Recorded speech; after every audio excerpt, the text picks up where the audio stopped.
welcome to the January Max Weber lecture, which due to unforeseen circumstances had to be moved to April. We are very pleased to have with us Professor Ruth Rubio Marín, who is at the University of Seville, but also at the EUI's School of Transnational Governance. Before I give the floor to our chair, Carolina Kochemba, who is going to introduce our speaker, I'd like to remind you that now is a good time to propose speakers for next year's Max Weber lectures. So if you have anyone in mind that you think would be a great speaker, that please let me know. But now I'll let Carolina introduce our speaker. Carolina is a Max Weber Fellow with us, so please, the floor is yours. Okay, thank you, Juho. Buonasera. Welcome to the Max Weber lecture, Global Gender Constitutionalism and Women's Rights, by excellent speaker, Professor Ruth Rubio Marín, who is Professor of Constitutional Law at the University of Sevilla, as well as the holder of UNESCO Chair in Human Rights and Interculturalism at the Universitat Internacional de Andalusia. She is an adjunct professor at the School of Transnational Governance, as you have mentioned, where she leads their work on gender, diversity, and governance. Previously, Professor Ruth Rubio Marín held a chair in comparative public law at our university. She has taught at several other prestigious academic institutions, including Columbia Law School, Princeton University, and NYU, where she is a member of the Hauser Global Law School program. Her research represents an attempt to understand how public law creates categories of inclusion and exclusion around different axes, including gender, citizenship, nationality, and ethnicity, both in peaceful and conflict-ridden contexts. Her publications are mostly in the area of law and gender, constitutional law, citizenship and democracy, immigration law, as well as transnational justice. And today, I suppose, Professor Rubio Marín will speak about her newest book, Global Gender Constitutionalism and Women's Citizenship. So, Professor Ruth, the floor is yours. Thank you. Well, thank you very much. It is a privilege to have been offered the opportunity to give a Max Weber lecture. I am an old friend of the house, to say the least, but I haven't had the honor of addressing the Max Weber Fellows in this capacity, so it's wonderful to be able to do so. I was also saying that I very much like the fact that there still are some lecture series. As much as I like to do short PowerPoints and discussions, I think there is something to the profession about thinking in terms of a deep, structured lecture. It requires definitely lots of engagement from the speaker and the audience, and I beg your patience. But I think we should preserve this form of art in academia. So I very much like the fact that the Max Weber program continues to hold lecture series. So today's lecture is in fact based on the book that we see in the image, which saw the light of day just a few months ago.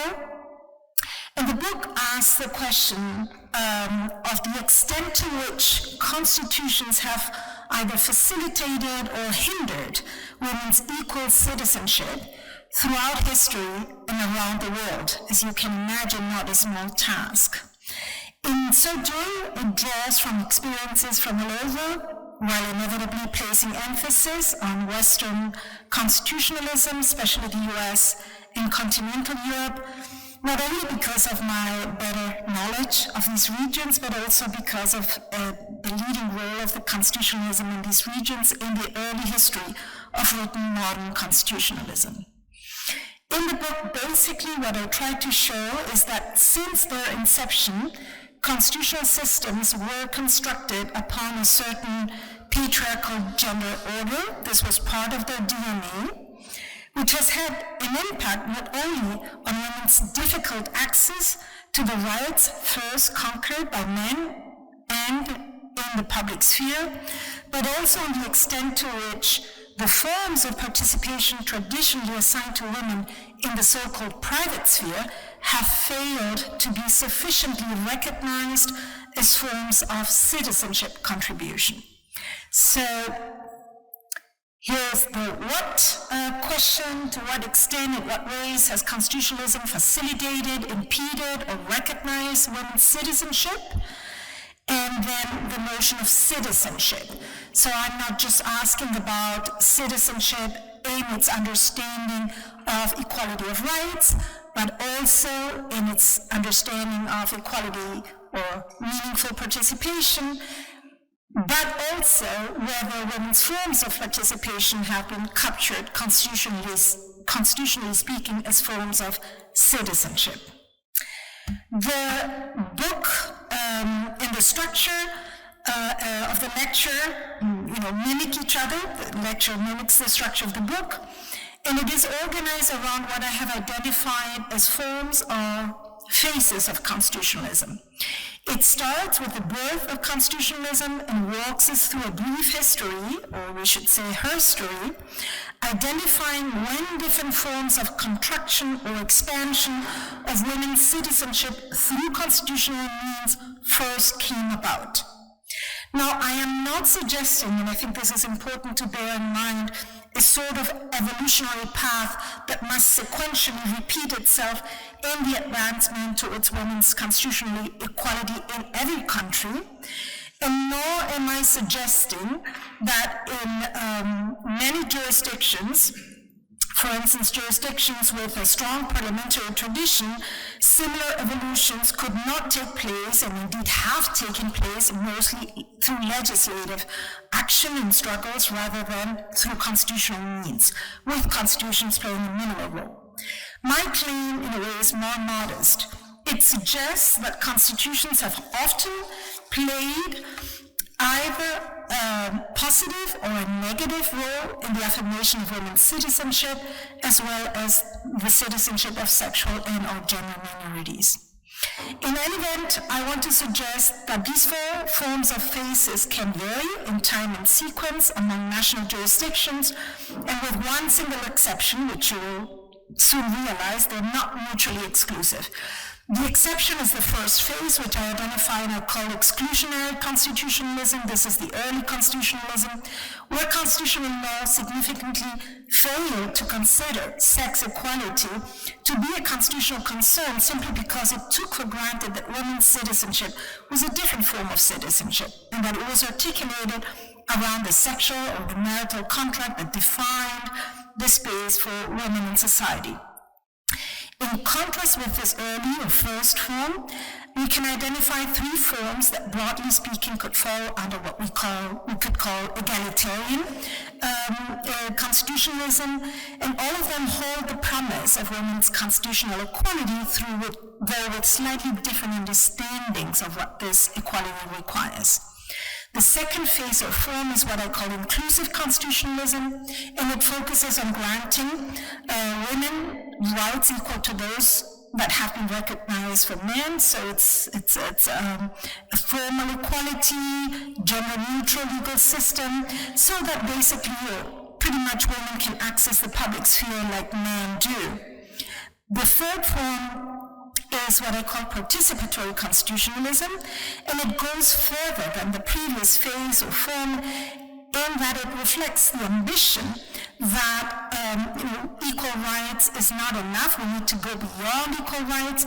We need to actually aspire to meaningful or equal participation, including in the very task of constitution making.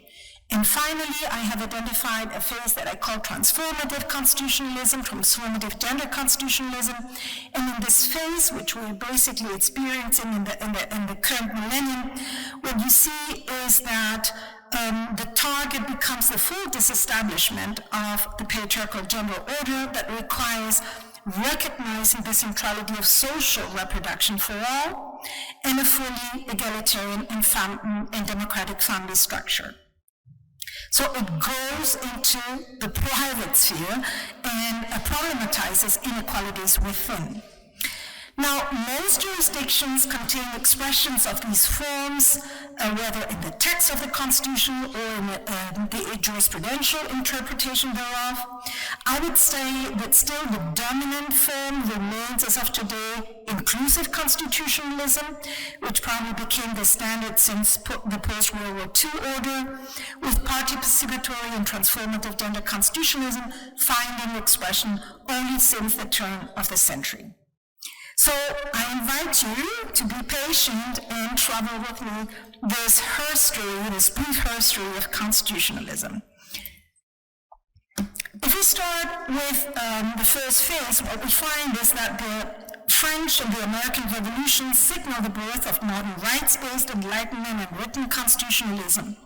And whereas in 1776, the American Declaration of Independence provided that government are instituted among men deriving just powers from the concept of the governed, only a few years later, in 1789, the French Declaration of the Rights of Man and of the Citizen proclaimed the freedom and equality of man at birth. So as it turns out, both declarations actually meant what they said. It wasn't a symbolic or a universal term of manhood. Women of all ethnicities and races, more than half of the population, were excluded from the body whose consent was required for the legitimation of government, just as were all but a small subset of men. We know the story, essentially white, propertied, and free. Now, the question then becomes, how could women's exclusion be reconciled with the egalitarian premise that was foundational to modern constitutionalism? And the answer lies in the marital family. Marriage as contract, conceived as contract-based and therefore consent-based, was the institution that in modern times would embody a woman's consent to her place in both society and the political community. So beginning with the early years of Industrial Revolution and the decentering of production away from the household, the era of patriarchal political marriage gradually gave way to the notion of love-based marriage, and the idea of lifelong monogamy and intimacy culminated with the male breadwinner, full-time housewife marriage model. So a family exceptionalism, so to speak, was built into the constitutional project since its very inception, carving out what, in federal terms, we could visualize as a space of male supremacy and governance in the home, where the law of nature, if not divine law, was still expected to dictate the norms. The artifact of contract and consent legitimized the expropriation of women's household labor and enforced childbearing in ways that would eventually sustain the new market economy. Now, of course, this is not what many women at the time had wanted the revolutionary struggle to be about. And in the book, I make a consistent effort to bring to the fore women's voices and constitutional visions through history, and regardless of whether or not they were offered, a seat at the table, power to make a difference. The revolutions in the United States and France had inspired calls to vindicate women's rights and reorganize marriage itself. In the image, in the picture, in the slide, you can see two faces in England in 1792. Mary Wollstonecraft's vindications of the rights of women would inspire constitutional campaigns of women for decades to come. A year later, in 1971, in France, Olympe de Gouges wrote her Declaration of the Rights of Man and of the Female Citizen, including a very little-known reference to reproductive justice already at the time, and a postscript, I'm citing literally, form for a social contract between a man and a woman, which was a veritable manifesto of equality in marriage. It would then fall on the daughters and granddaughters of the revolution to seize gender-silent constitutions to advance their rights throughout the 19th century. And in the 19th century, though women had not been part of the constitutional contract, what you see is women actually expanding and flourishing in terms of advancing constitutional agendas. In the 19th century United States, many women were active abolitionists who analogized their experience of domestic servitude to the enforced servitude of slavery, drawing attention to the dual exploitation of slave women who were sexually abused by their masters and exploited for their labors. In 1873, the Women's Christians Temperance Union was established, seeking prohibition and politicizing the family abandonment, the domestic violence, and the sexual abuse that women experience and attributed to the consumption of alcohol. Both movements had constitutional expressions, and both showed that when articulating claims of justice, women saw the continuum between private forms of exploitation and abuse and political disempowerment. So women's participation in abolitionism and temperance movements were important, but it is of course the struggle for women's suffrage that has come to be known as epitomizing women's mobilization at the time. In the United States, where the picture is taken from, this is the Fifth Avenue, a campaign began for what was hoped then at the time would become the 16th Amendment, recognizing women's right to vote. A proposal that only culminated 40 years later with the ratification of the 19th Amendment to the U.S. Constitution in 1920.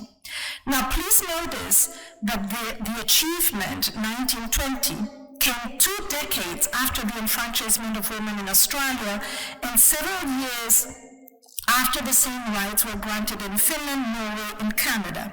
Now, these were all countries without a constitutionally entrenched Bill of Rights, something that suggests that where rights-based constitutionalism existed, it was generally an obstacle more than a facilitator to women's equality, given that this constitutionalism, as I said, was assumed to be superimposed on an implicitly established male-dominated family order. In spite of this, in many parts of the world, women tried their luck, and they tried to use gender-silent constitutions to insert themselves as political subjects and access voting rights. This was, for instance, the case of famous Susan B. Anthony in 1872, when, in the context of a trial for the federal crime of voting without the right to vote, she tried to appeal to the Constitution, but her claim that she should be granted suffrage as a citizen privilege, this is the clause she was appealing to under the 15th Amendment, was not successful.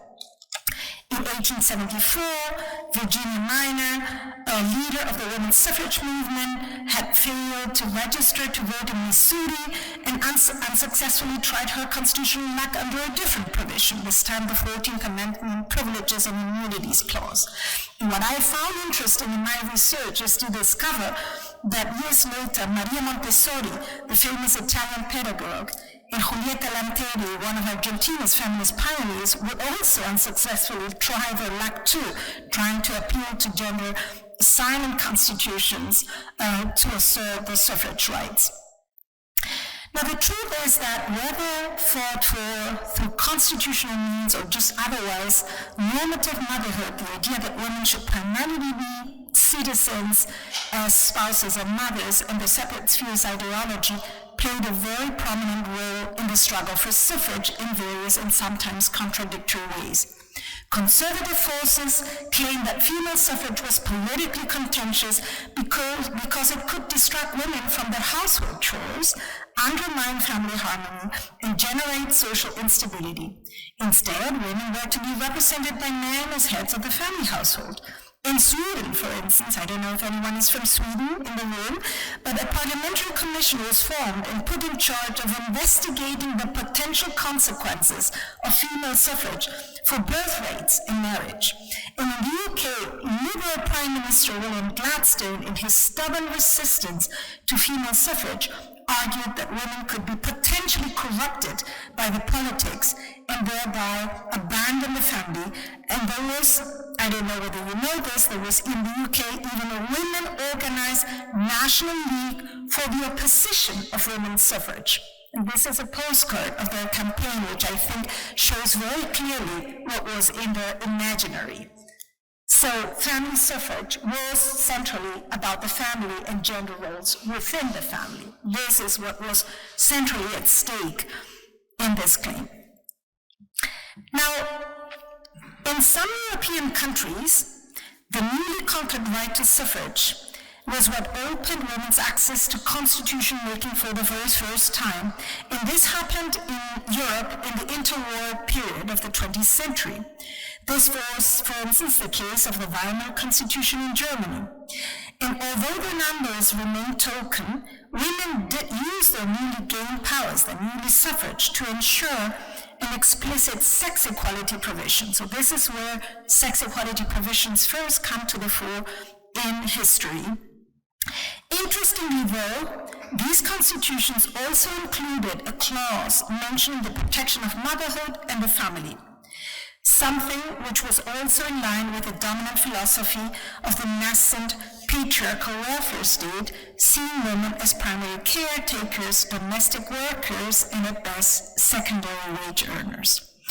So Germany's 1919 Weimar Constitution, which is a text of reference for European constitutionalism of its times, provides a very good example of this combination of sex equality plus motherhood family protection. The 41 women who had been elected thanks to the right to vote, recognized just a year before, in 1918, participated in drafting the text. The Constitution granted men and women grundsätzlich, so fundamentally, the same rights and duties, as well as women's equal access to civil service. Yet the text, the Weimar Constitution, also contained a clause reflecting the social centrality and political relevance of the family structure in general and of motherhood in particular. Thus, under a chapter devoted to life in the community, Article 119 entrusted both the state and the community with the protection of the welfare of families and mothers. Again, the coexistence of sex equality, motherhood, and family protections actually remained a feature of Western constitutionalism. You find it again in post-World War II European constitutionalism. A constitutionalism that, as you know, became a reference for much of the rest of the world. After all, we have historians, I assume, in the room. You know that the post-war years coincided not only with the blooming of human rights instruments, all of which started to incorporate this explicit ban on sex-based discrimination, but also with the heyday of the breadwinner family model in the West and in the context of a strong pro-natalist movement. So the German Constitution, I'm talking now about the Grundgesetz, the 1949 Constitution, is a perfect example of this. It does recognize equality of rights between men and women, but it also, in Article 6, contains a provision that refers to the protection of family and mothers. And in fact, this dual track would allow the German Federal Constitutional Court to justify sex-based distinctions in the family in its early case law in the 50s and in the 60s, basically reflecting the logic of, the separate spheres. So yes, we should be treating them equally, meaning with equal dignity, but not necessarily with equal roles. Italy's 1947 constitution is another example, and there again you find a clause that prohibits discrimination on the grounds of sex, but you also have a provision. There's a contemporary Italian constitution that recognizes the family as a natural association founded on marriage. It refers to the moral and legal equality of the spouses, but foresees that such equality is to take place within legally defined limits to protect the unity of the family. This is contemporary constitutional law in Italy. Article 36(1) refers specifically to the notion of a family wage.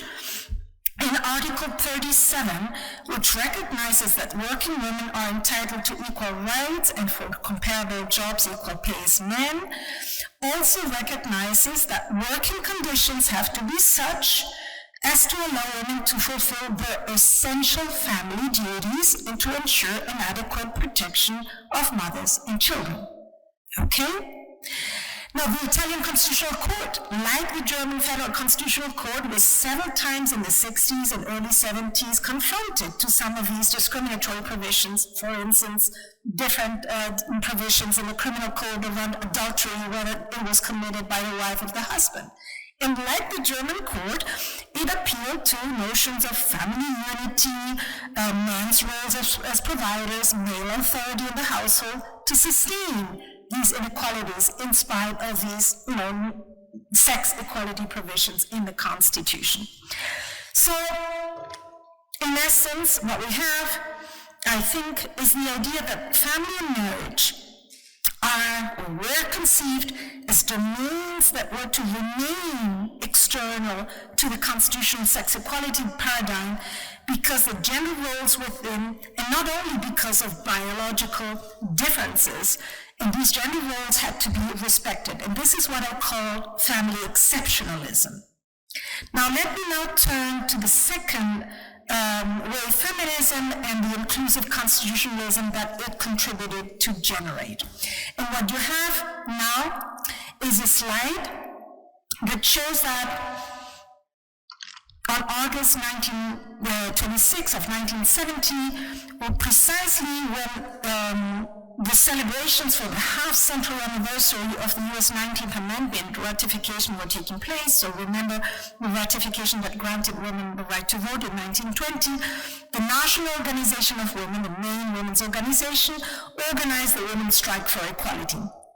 What were they still claiming for? Not that they right to suffrage. Well, they were claiming that they also wanted equal opportunities in job and education, but also free abortion on demand and free 24-hour childcare centers, as well as finally the ratification of the Equal Rights Amendment, because you should know, those of you who are not lawyers may not know this, that the U.S. Constitution is one of the few constitutions in the world that still does not contain a sex equality provision in its text. So this was something that was being asked for.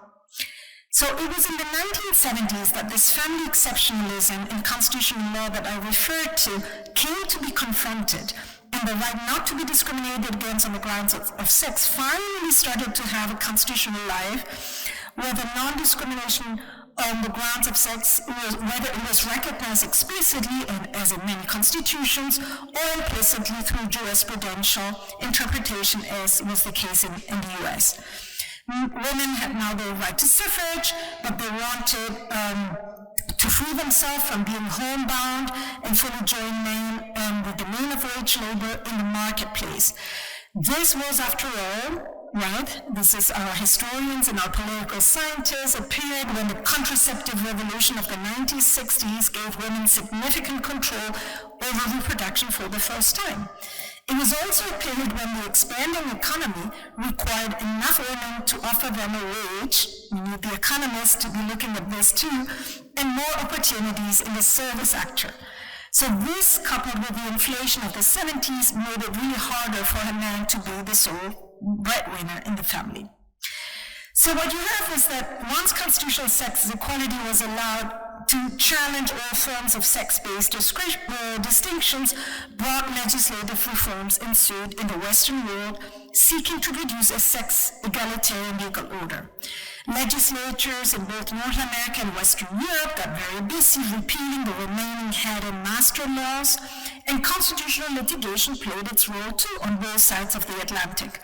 Many women came forward to challenge protectionist norms that had in fact limited their legal capacity and employment opportunities, as well as norms that limited their ability to generate benefits for their dependent husbands. Not surprisingly, though, notice that under the banner of sex equality, much of the early sex equality litigation was led by men seeking access to those benefits or protections that women had enjoyed as dependent caregivers, right? Whether it be care-related tax exemptions or access to preferential treatment and orphanage or survivors' pensions, or access to privileges which at best could be considered double-edged, such as early retirement for women. So we have the men coming to the fore and saying, we are discriminated against because we don't have these protectionist protections. Now, in response to the various claims under new constitutional equality doctrine, courts would try to neutralize but could not entirely deny all differences between men and women. And in fact, it is the narrow or broader interpretation of the relevance of such differences between men and women and the consequences of those that were not strictly biologically determined that ended up shaping different understandings of the constitutional sex equality in the U.S. and in continental Europe, especially from the 80s onwards. So how many of you are lawyers in the room? I know we have 2 lawyers here. How many more lawyers? Okay, so not too many. All right. So let me simplify this because I'm zooming in and this becomes a little technical.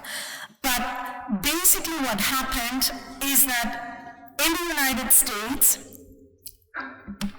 in the 70s, you have a case, Frontiero versus Richardson, which gives the U.S. Supreme Court the opportunity to say, although it's not written in the Constitution, we're going to interpret the equality provision in the Constitution to be read as also banning sex-based discrimination.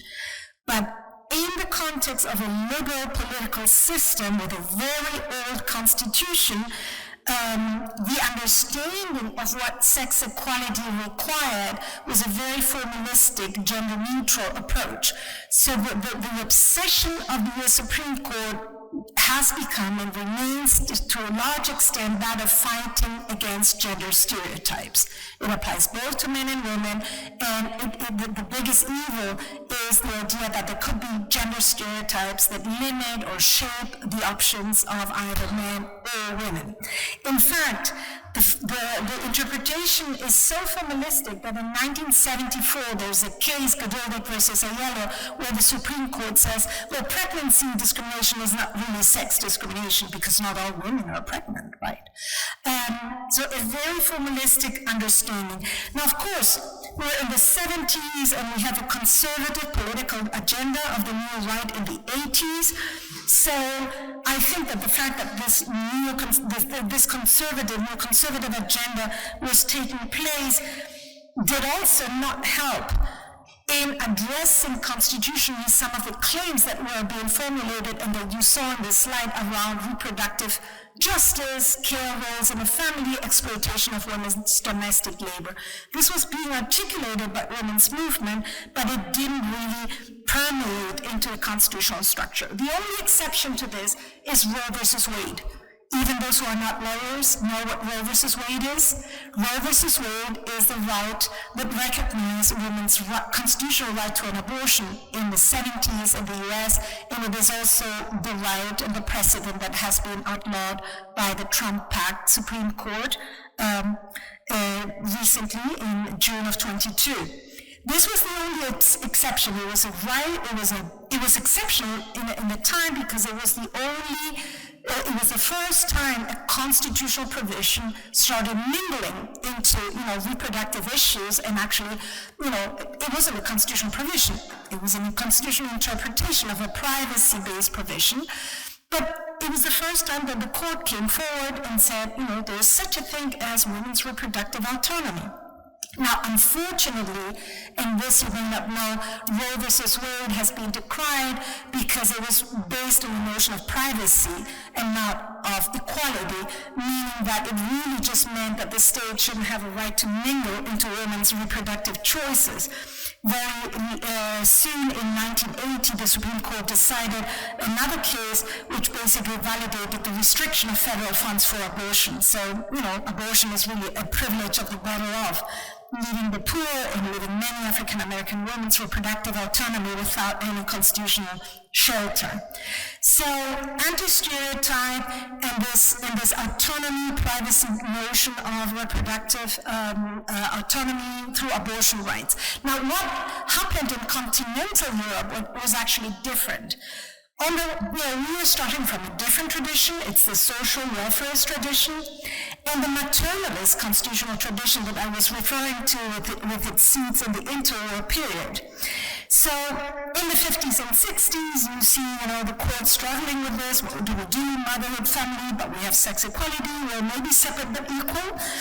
It's in the 70s that you see that gender stereotypes here too are gradually confronted, but under the auspices of a more substantive equality, understanding of equality, what we see coming to the fore is an accommodationist constitutional doctrine that seeks to provide women with the actual means to combine pregnancy, motherhood, family care, and wage labor. So it is not about, banning or avoiding gender stereotypes. It's much more about providing women with the protections they need to be able to juggle their double jobs. And this, of course, is much more matching to the constitutional architecture with these motherhood and family protection constitutional clauses. Now, of course, legislation has been the standard way of designing maternity leaves, etc. But many constitutional courts have not been shy in using these family protections or motherhood protection clauses to supplement, legislative attempts to protect motherhood and working women. And of course, this is not just happening in the abstract, this is happening under the shelter of European law, which, as we all know, has also encouraged national courts to see pregnancy and motherhood protections as compatible with constitutional sex equality. So this is a very different approach. It's what I have called accommodationist workerism. It has the advantage of not privatizing reproduction, right? It is a central concern. It deserves state protection.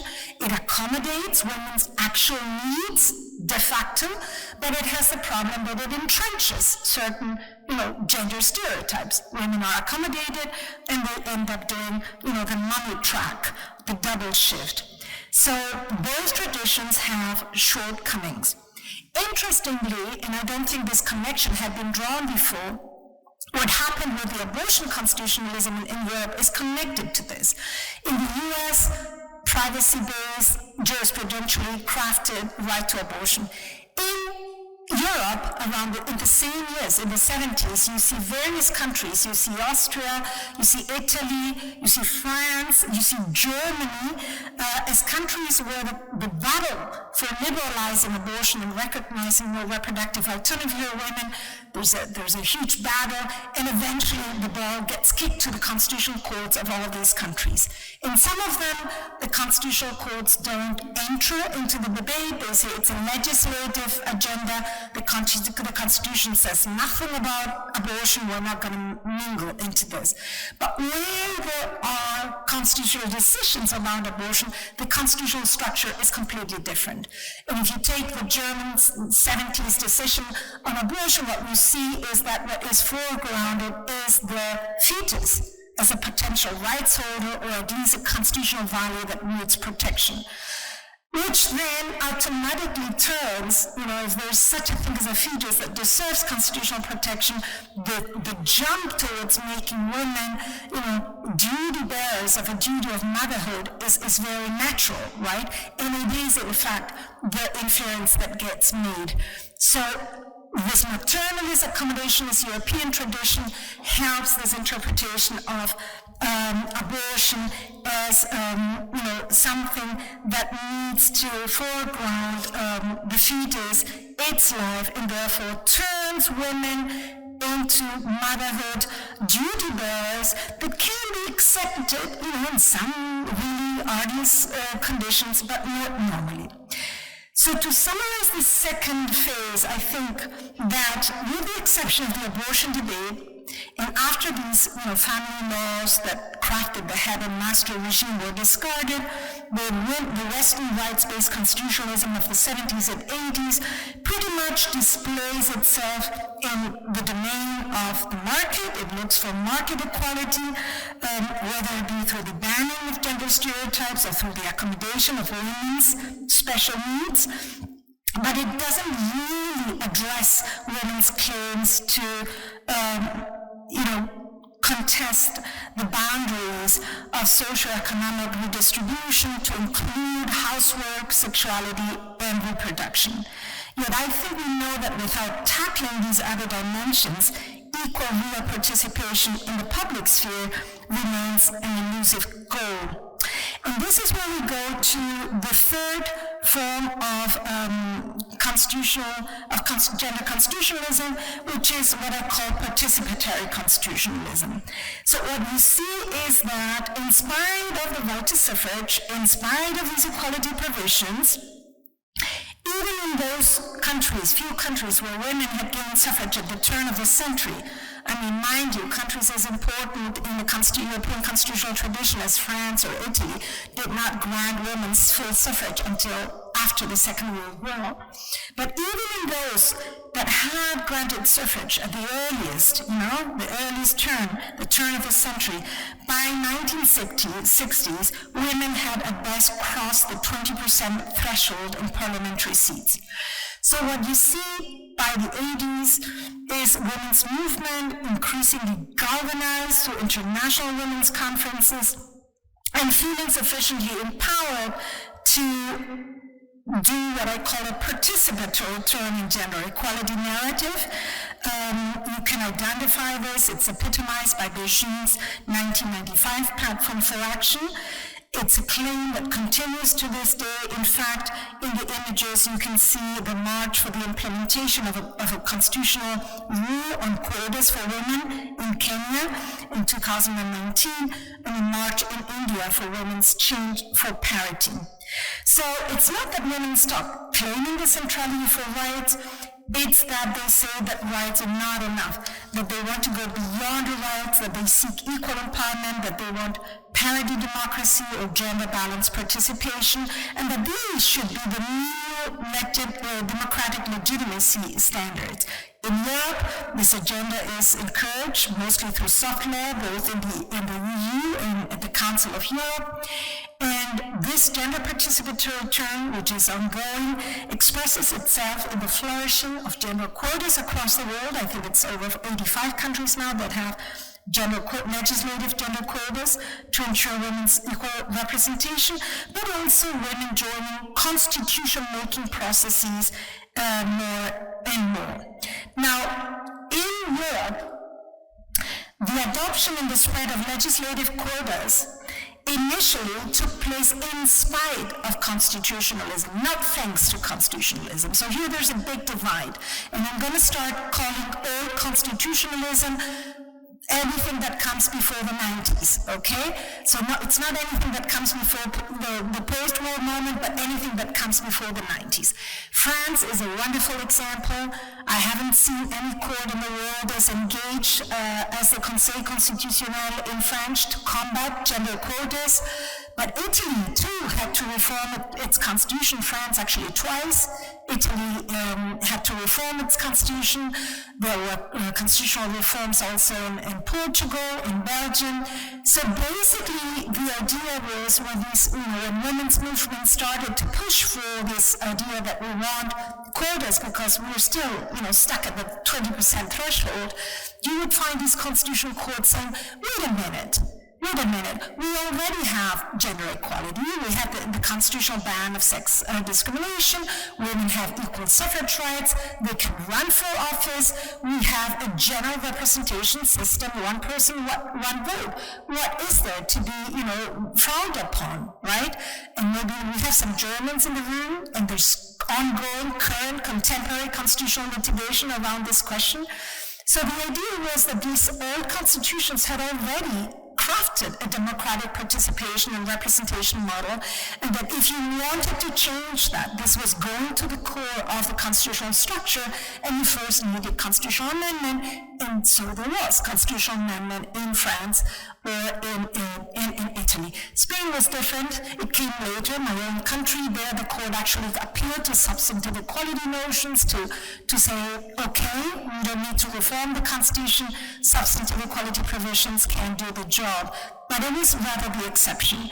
So what you find is that in opposition to this old constitutionalism, which had its own vision of the world, as I'm trying to convince you all, in new constitutions, i.e. constitutions that were either significantly amended or newly drafted after the 90s, with the participation under a new model of constitution making that was much more participatory. I'm thinking of Latin America, for instance, with civil society's input.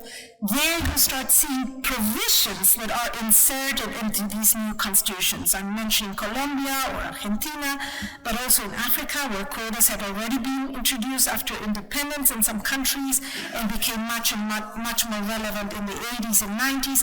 In those new constitutions, there are provisions that are being inserted to allow to say that it falls on the state to encourage equal participation, reserve seats in some instances. So this idea that it is not enough in order to show your credentials to have, general representation systems, that you should actually aim for equal participation and representation.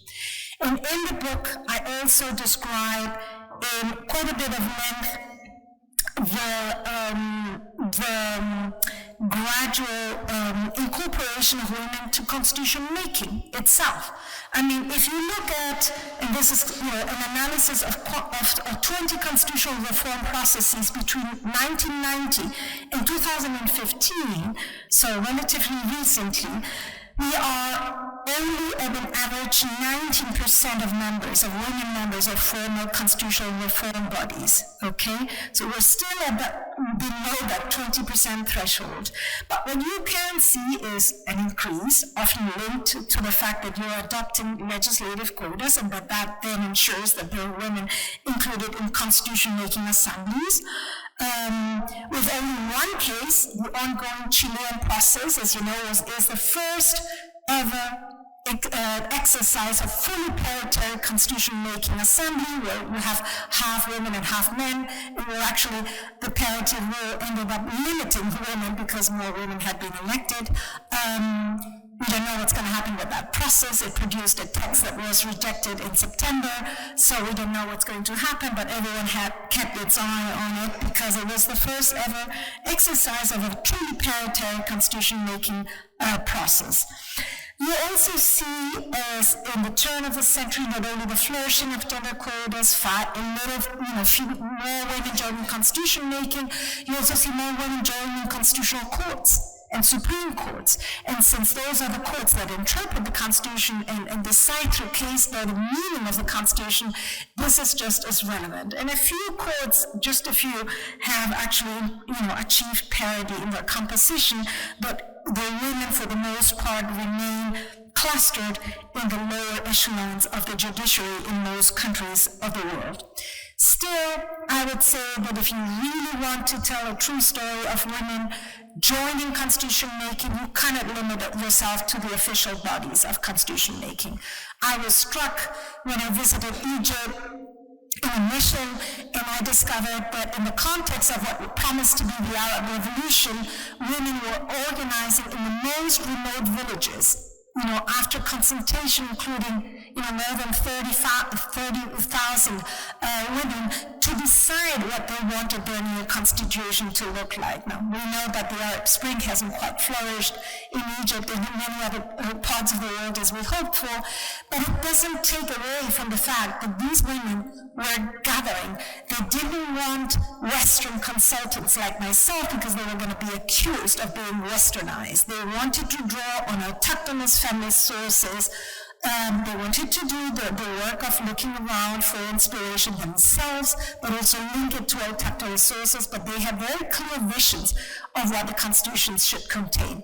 So if you look at that mostly untold story, you will find that in many countries, when there's a constitutional moment, women get together, they create platforms, they craft constitutions that contain what they want their constitutions to say, and only on some occasions, South Africa was a pioneer in this case, do they actually then succeed in having the impact in the crafting of the process, but you can still track and find those documents that were drafted that very much reflect very sophisticated notions of gender equality. So that story, I think, is an untold story that should be part of the story, because what it means is that had women been politically empowered in those societies, we would have had very different constitutions already quite a while ago. So with the joining of women's voices, but also with the new paradigm of inclusive, participatory constitution making that brings the voice of civil society into constitution making much more than used to be the old case, what we see is an expansion of the constitutional agenda that takes us to the last form or phase of gender constitutionalism, which is what I call transformative gender constitutionalism.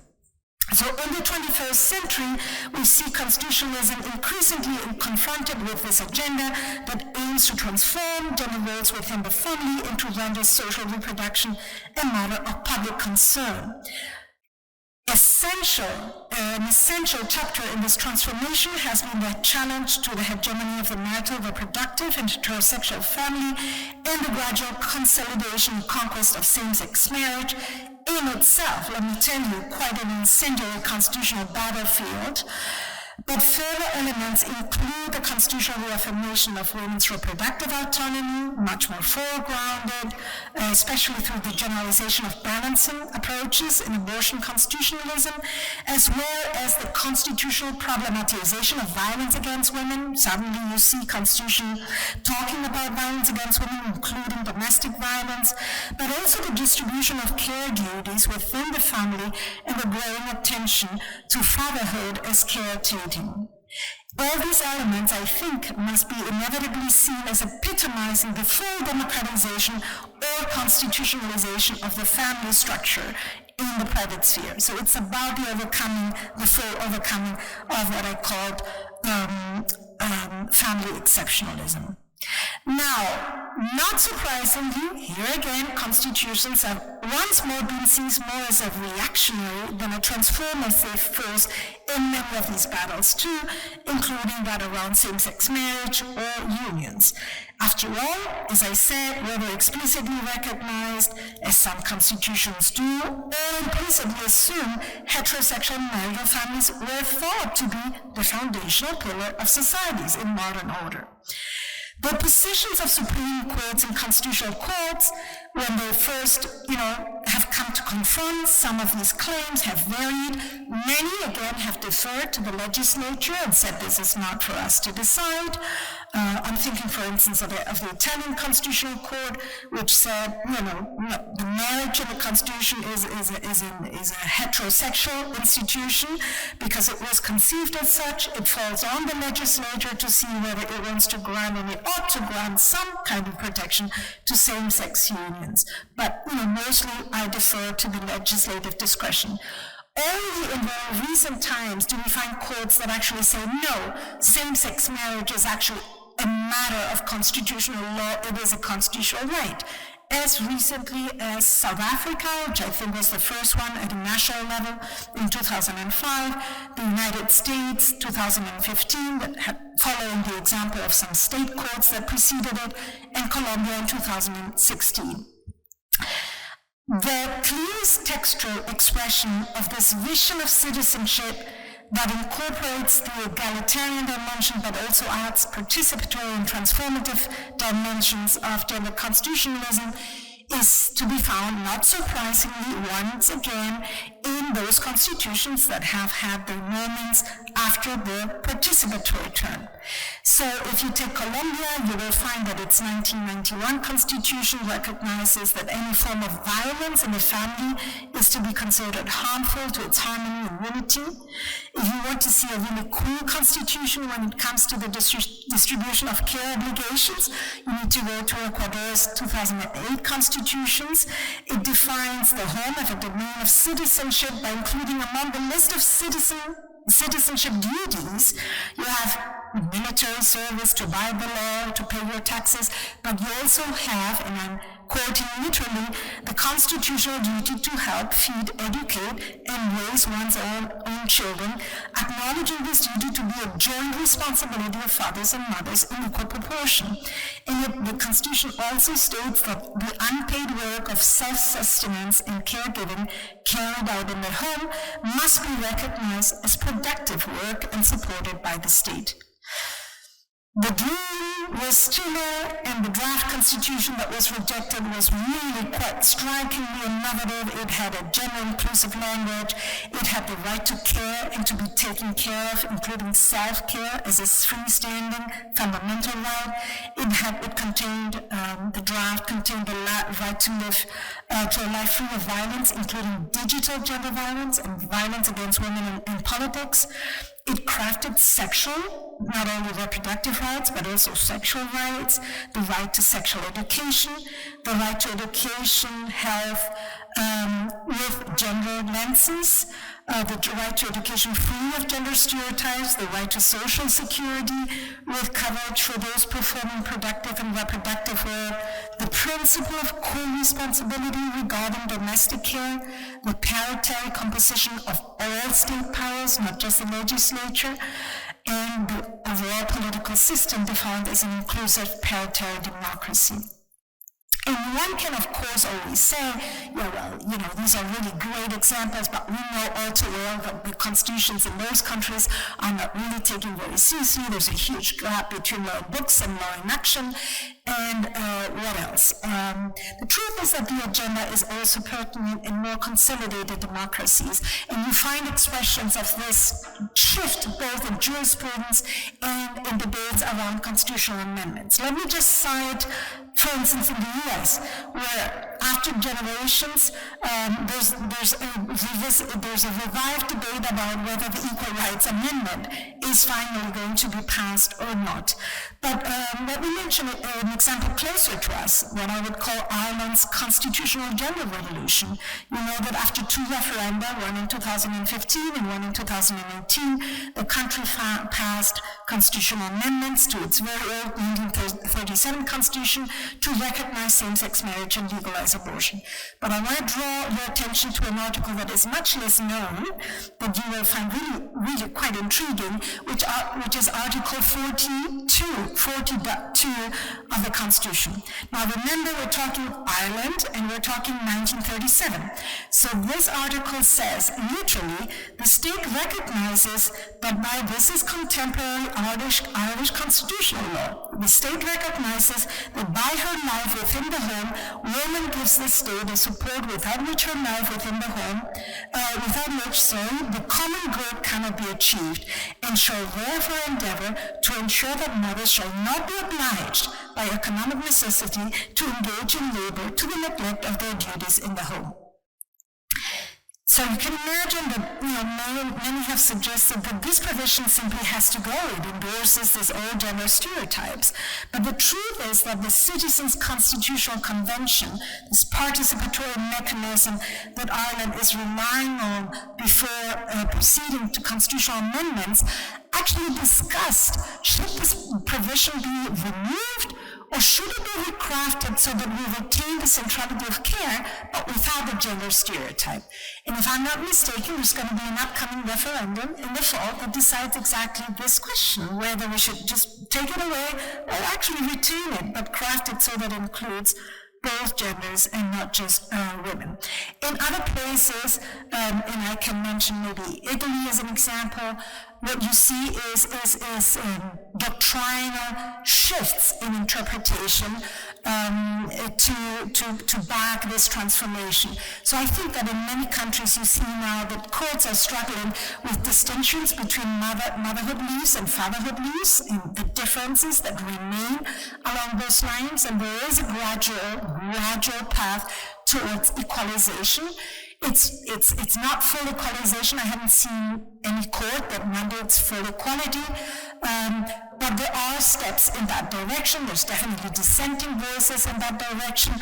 Fathers often still come kind of as a substitute for mothers in a kind of indirect way rather than full direct way, but that is definitely the ground it's taken. And if you want a really, truly literal explanation of the evolution of masculinity notions and fatherhood notions and constitutional law, I invite you to read some of the Colombian constitutional court decisions, which in the beautiful Garcia Marquez tradition just describe this wonderful evolution of fatherhood notions that goes away, decenters providing and protection and centers care and engage fatherhood. So let me conclude here. And let me conclude by saying, kind of in a nutshell and summarizing very briefly, that in my view, modern constitutionalism was superimposed on an extractive reproductive family structure. And this was naturalized and it was even romanticized. This explains why every attempt to advance towards the affirmation of equal citizenship for women and a more egalitarian family was first resisted as a challenge to the very structure of the constitutional order and not simply celebrated as a natural step in the gradual conquest of the constitutional promise of coexistence among naturally free human beings. Even the conquest of female suffrage was constitutionally resisted and well accepted only really through a wrinkle in the gender order, for it did not question the underlying marital contract that the postcodes that we saw were very clearly expressing. Everywhere, the effects of granting women's political rights were mitigated by the gender bias in women's social citizenship in the patriarchal welfare state regimes, as well as by women's belated liberation from the head and master laws in family codes and civil codes. Yet since the beginning of constitutionalism, women have engaged in various fights to turn their emancipatory claims into constitutional reality, relying both on constitutional interpretation of silent texts and on attempts to bring about new reformed constitutional norms.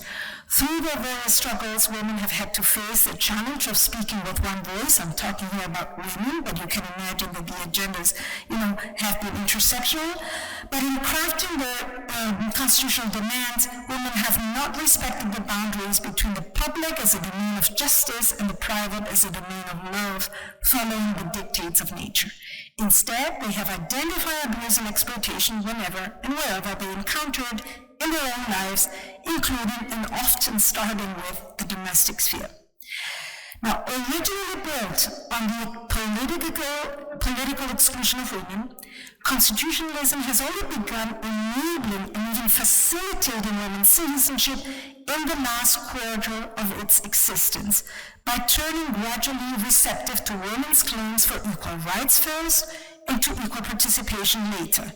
Only in the current century, new millennium constitutionalism, and thanks in part to women and gender dissidents joining the exercise of constitution making larger numbers, has it been possible to make significant progress in advancing the constitutional vision of a democratic and egalitarian family structure, both through the rejection of the heteronormative procreative family as the foundational self-society, and through the increasing, though still largely insufficient, valorization of care and domestic work as a domain of citizenship.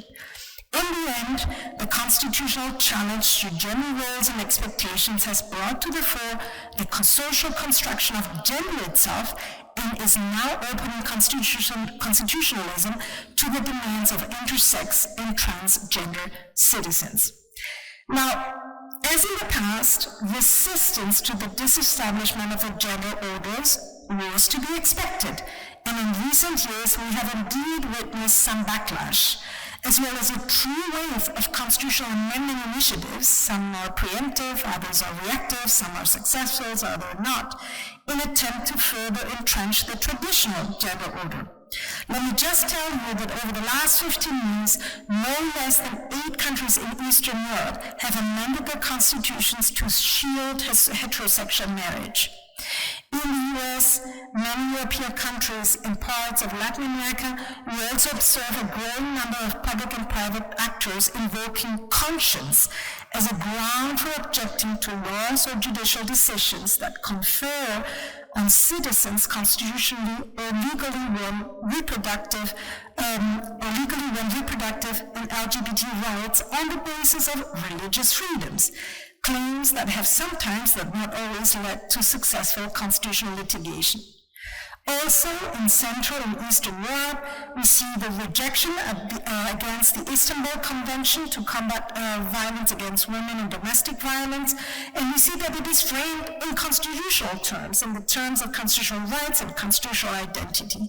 And as I said before, the Trump-packed U.S. Supreme Court has finally managed to overrule the iconic Roe versus Wade and the Dobbs decision in the U.S., while similar damage has been done to women abortion rights by the unequally packed court in Poland.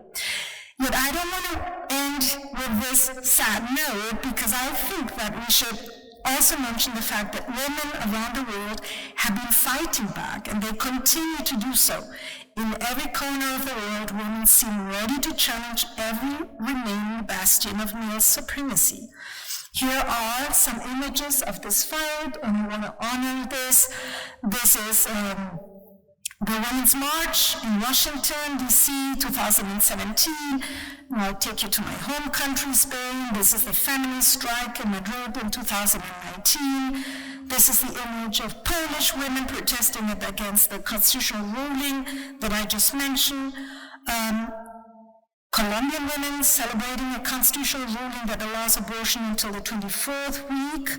And finally, back to the Supreme Court in Washington, D.C., where we see women protesting against a decision, Jackson versus Women's Health Organization, that strikes down Roe versus Wade, and with it, women's 50-year-old constitutional right to abortion in June 22. I think that in doing so, in protesting, in going to the streets, in saying we're not going back, women are trying both to prevent the losses of historically gained territory, but also to finish the job that their female ancestors began, namely that of conquering citizenship as defined in men's terms, but also of redefining it in their own terms. For, as Amanda Gorman reminded us in what I thought was a brilliant participation, her amazing poem, The Hill We Climb, remember in Biden's inauguration ceremony, while democracy, I'm citing her, can be periodically delayed, it can never be permanently defeated, and no country that calls itself a true democracy, this is my addition, can do so without ensuring women their equal citizenship status. Thank you so much.